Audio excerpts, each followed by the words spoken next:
Chapter 1. You are listening at FameTV.info. Weiyang Group is the first group of Kowloon Bay, which has long held the economic lifeline of Kowloon Bay. In the CEO's office on the top floor of the central building of Weiyang Group, 25-year-old Qin Lang, holding a beautiful piece of cloth, is carefully wiping the pear blossom wood desk which is particularly prominent in the office. In the office, in addition to the prominent pear wood desk, all kinds of gold beads and jade hairpins are neatly placed on the shelves around, which is very luxurious. It's a pity that these things don't belong to Qin Lang. He just became a member of Yan Shuya, the beautiful president of Weiyang Group. In the past month, Qin Lang has almost contracted the housework of the whole Yan family, and from time to time he has to clean Yan Shuya's office. The reason is very simple, because the speaker looks down on his husband. Bang! The door of the office was pushed open from the outside. Yan Shuya stepped into the office with high heels, and anger loomed on her pretty face. Seeing this, Qin Lang quickly wiped his hand on his body, picked up the cappuccino on the tea table and welcomed him.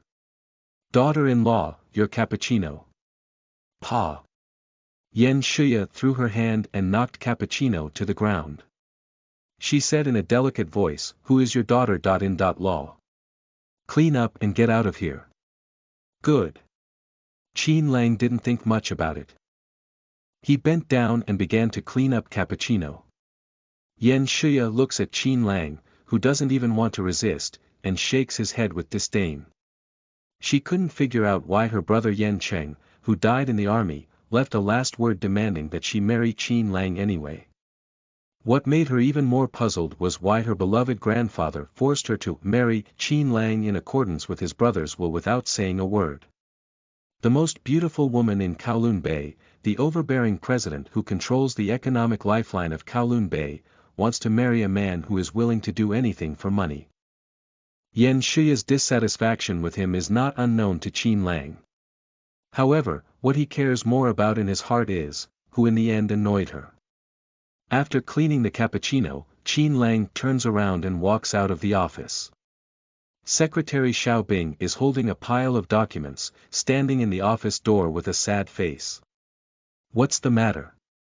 Why is the president angry?" Qin Lang asked. "The team is too big to bring." Secretary Xiaobing shook his head and gave a bitter smile. The decision made by President Yan was rejected by those people in the shareholders' meeting. It was actually the Vice President Wei Ting and those old foxes who joined hands with President Fu Yan. Qin Lanming just gave a light answer on his face, but his heart was just like the waves. Yan Cheng is dead. Yan Shuya is the only family he cares about. Therefore, Qin Lang must not sit back and do nothing. In the conference room, the meeting is suspended. People sitting on both sides of the conference table are major shareholders of Weiyang Group. The first middle-aged man sitting on the right side of the CEO position is Wei Ting, the second shareholder of Weiyang Group. The decision-making veto proposed by Yan Shuya is exactly what he strongly opposes. If not for his leadership, other shareholders of Weiyang Group would not dare to veto the decision proposed by Yan Shuya. Creak.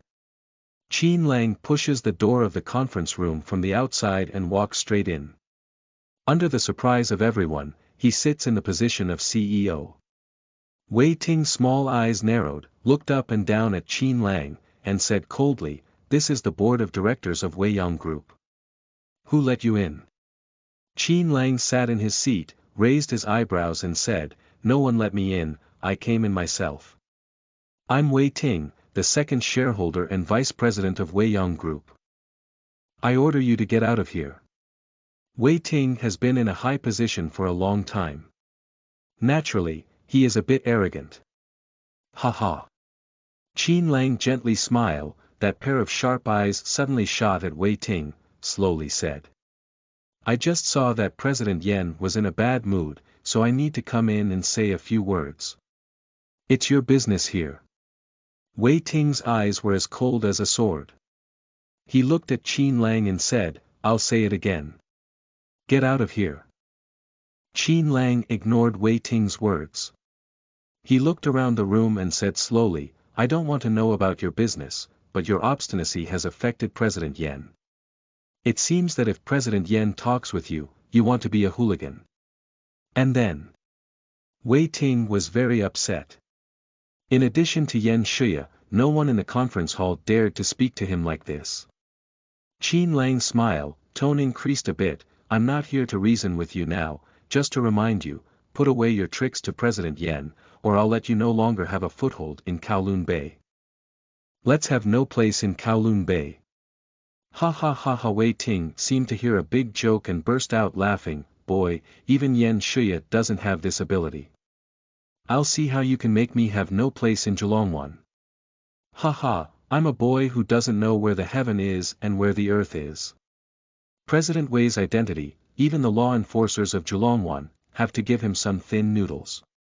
Does this boy still make President Wei have no place? I think this kid just ran out of the nerve hospital, isn't he? Shareholders in the meeting hall echoed Wei Ting's laughter and mocked Qin Lang one after another. They look at Qin Lang's eyes as if they are looking at a mentally retarded person.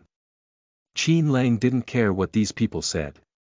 He took out his mobile phone from his pocket and made a phone call. Wei Ting, vice president of Weiyang Group, made it difficult for him to get a foothold in Geelongwan. Damn, I'll see how you make it difficult for me to get a foothold. Although in the eyes of Wei Ting, Qin Lang is just a clown, but being so ignored, 2 words of unhappiness will be written on his face. Boy, I don't know where you got the courage, but if you don't kowtow to me today, I won't let you even have the ability to climb out of this door. Doodle, doodle. As soon as the voice dropped, a mobile phone rang. Dare not in the meeting time did not turn on the silent mode, the entire conference room is only Wei Ting one person. Wei Ting connected the phone, but before he could speak, an anxious voice came from the other end of the phone, boss, it's not good. There's news from the police station, and you've received clues from the mysterious man, suing you for embezzling part of the funds allocated by the top to help the construction of Kowloon Bay. Smell speech, Wei Ting's whole body beat a stir to work properly. The embezzlement of part of the funds was not known to anyone except him and the captain of the engineering team. If the captain of the engineering team said this, he would be waiting for him to go to jail, so it is impossible for him to say it. However, who disclosed this matter? Listen to the full novel at FameTV.info, direct link in the description.